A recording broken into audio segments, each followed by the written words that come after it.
Hello, everybody.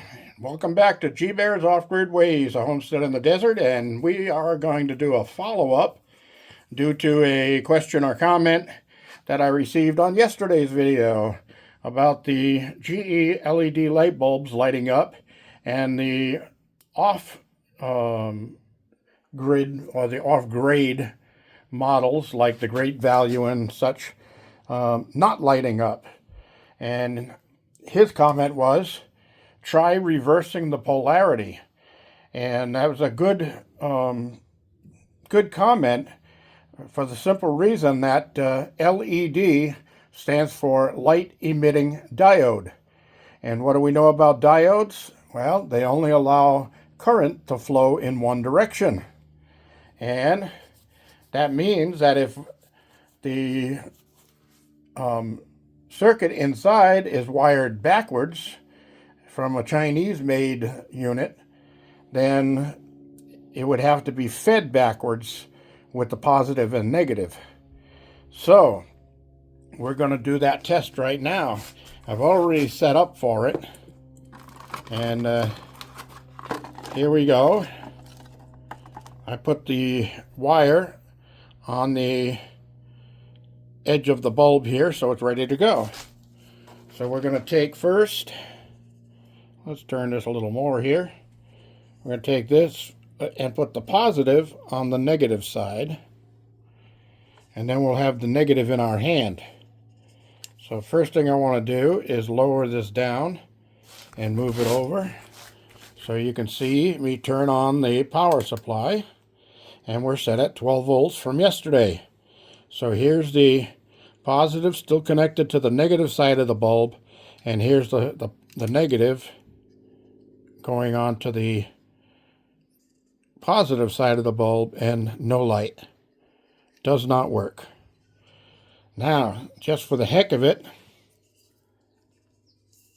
let's try that with this bulb. This other GE here that I still have in the package.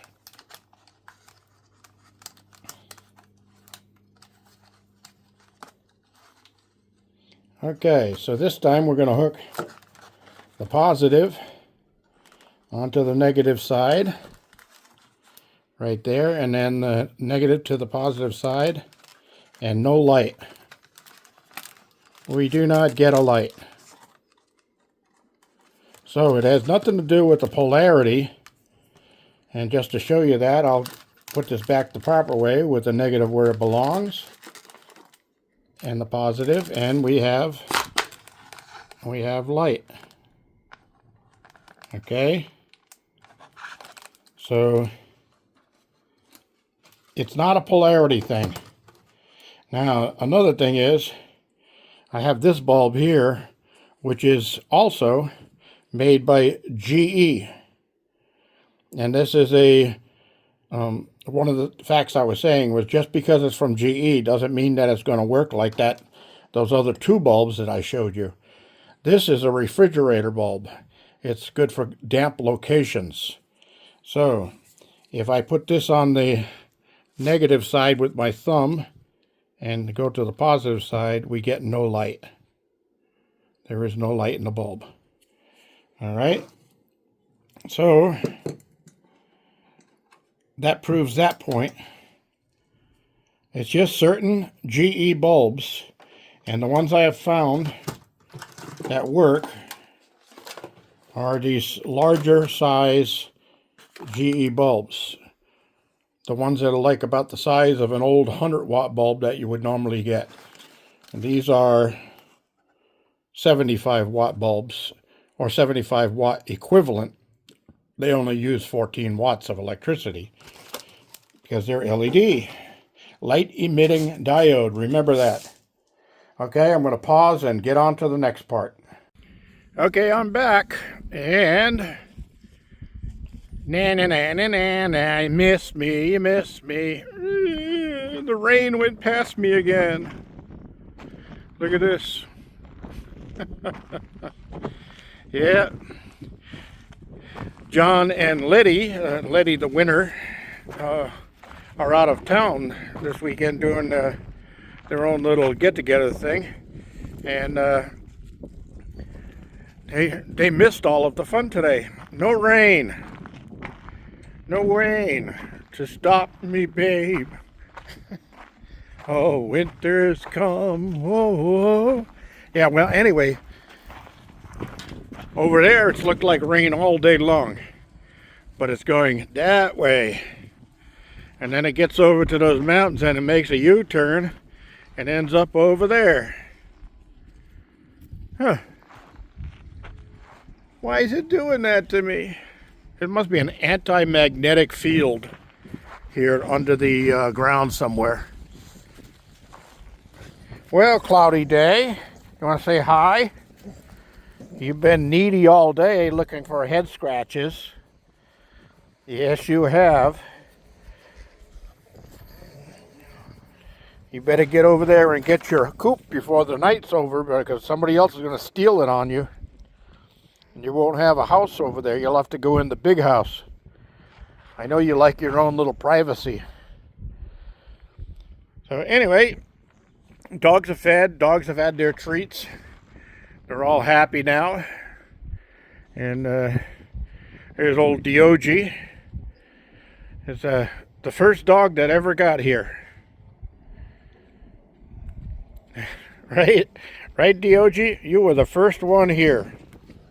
Yeah, you were. What a good dog. All right, no jumping up. I only have one hand for scratching. The other one's on the camera. All right, so we got that situation taken care of. I came out here to do some work today, and I found all this nesting material here. It was all outside. When I opened the door, some of it blew inside. But it came out up in the corners of these shipping containers. There's those little boxes that they hook the hooks in to lift these things off of the ships. And I had them covered on the tops, so they're like little bird houses, so all the wild birds make nests in there. Well, that one up there, apparently something got up there. I'm thinking maybe a crow, and there might have been eggs in a nest, and the crow just bent over the top and started pulling everything out of there to get to the eggs. That's my thoughts. Because I saw a little bird sitting up on top there, kind of looking lost. I looked inside, and there was no nest in there anymore. And it was a little female bird. But that's the way nature goes, right? So, let's see. I did the light bulb experiment early this morning, and I messed around with a few other different items in here, but it's all the same. Only those large GEs work for the AC or DC power. And somebody had mentioned they have a bunch of 9-volt batteries that they get with some medical equipment that are probably lithium-ion 9-volters, and she says they last a long time. Well, you can hook those positive to the negative, one up, one down, and add the voltage for each battery you add. So if you got 2 batteries, it goes from 9 volts to 18 volts. 18 volts will run anything that runs on 12 volt. It's 6 volts over, but the amperage isn't going to be that high, so it'll still work for a lot of 12 volt items. And for lighting, you don't worry about that. A little bit of extra voltage or a little bit lower voltage, like if it's a 120 volt bulb, it'll run on 110. So don't worry about that stuff. But yeah, those are great to have. Now, one thing I did find out is when you hook up a bunch of those 9-volt batteries in series, and if you go to my electrical experiments and such playlist, you'll see where I did it. But if you hook, like say, 8 or 10 of them in a row, you'll get up to 90 volts, but then when you're running something, the batteries seem to get warm. They get a little bit too warm for comfort. So I decided to cut that off and not do it. But in a pinch, if you needed to get a quick jump start or something on something, that would be the way to do it.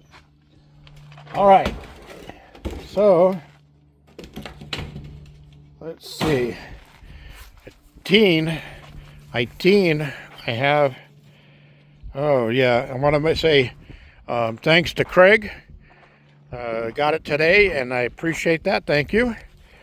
Thank you very much. I also want to say thanks again to Sherry for the help with the dog food a couple of days ago. That really came in handy. And I hear an airplane. So anyway, the rain is still in the forecast, and it's at 25% for Christmas Eve. See, you always come over whenever I'm doing a video, but you won't come to me when I call you earlier, right? And I just want to give you a cookie and then you won't come over? You're afraid of these others, aren't you? Yeah. This one attacked your BFF one time, didn't you? But you don't do that anymore. I broke you of that habit, didn't I? Good. That's a good thing. So anyway, that's the day behind me now. And what are you doing? Doggy Daddy's going to get pissed off at you there, Cloudy Day. Knock it off. You're not going to challenge Doggy Daddy. He's bigger than you and he's meaner. All right. Oh, come on, guys. Knock it off. You're going to knock me down. All right. Anyway, the other thing I did today was cleaned up everything that had to be put away because of rain. I also went up on the roof because this part of the roof has 80-pound roll roofing because it doesn't have much pitch, so you can't use shingles. And that 80-pound roll stuff doesn't last as long as shingles do. So you got to keep an eye on it if you use that stuff. So I went up there and checked it, and there was a couple of little cracks around the flashing, the roof jack that goes around my vent there. And I got up there with a little bit of tar and fixed that up, so don't have to worry about it. If it does rain, I won't have to worry about water getting inside. That's always a concern, is you don't want water getting inside because that causes more damage than you want to deal with. All right, so get that set. My barrels are empty, so I hope I do get some rain. It'd be nice to fill those up. We haven't had any rain this fall at all. Hey, that rhymes. I'm a poet, didn't know it, but I'm trying to show it. So anyway, one last thing before I close off. I did get asked about that little building over there. That's the outhouse. And I do have an inside bathroom, but I don't put solids down the toilet in the inside. All solids go to the outside, to the outhouse. And I try to visit that every morning regularly, because I like to keep track of my health, and I'm always caring about my well-being. But other times, I just don't give a crap. Oh, I know. That was a dirty joke, right? So, Dr. Blackie is licking one of the boo-boos on the back of my leg. So anyway, that's about all I have for today. I did go down to the garden, and I got a couple of, I got a rat trap and a mouse trap set in there. And I've been finding on my quince fruit, I've been finding that something has been gnawing on it, like a rat or something. So I cut some of the quince fruit and I put it in a trap. And somehow, something, no matter what I've put in there, I've tried almonds, I've tried other nuts, and squeeze them into the trap so they can't just fall out. And something is eating the stuff out of those traps without setting them off. And I figured maybe it's a mouse that's too small to set off the rat trap. So I put a mouse trap there. Same thing. The food is gone and the trap was not sprung. So that's making me wonder. I might have to put one of my cameras out there and see what's going on. And somebody mentioned about the guy that was in the road in my last video and said I should put cameras up so I can send a signal to him. Well, I got cameras everywhere here. There's cameras all around this property. So, yeah, he's on camera. But criminals today don't care about cameras. 10 years ago, they did. They saw a camera, they'd go, hey, camera. And they'd walk away. They wouldn't commit their crime. Nowadays, they don't care. And why? Because in this state, we have a head lawyer who refuses to prosecute criminals. He lets them get away with it. And we got a governor who makes laws like, well, if they're not violent when they commit the crime, then we're not going to put them in jail. What? You just said when they commit the crime. Jails are for people who commit crimes. You idiot. I'm telling you, some of these politicians have got a brain smaller than half a peanut. A broken peanut. A broken quarter of a peanut. Oh my God, they're dumb. Anyway, that's all I have. That's my second rant for the day. Thanks for joining me. This is G Bear signing off.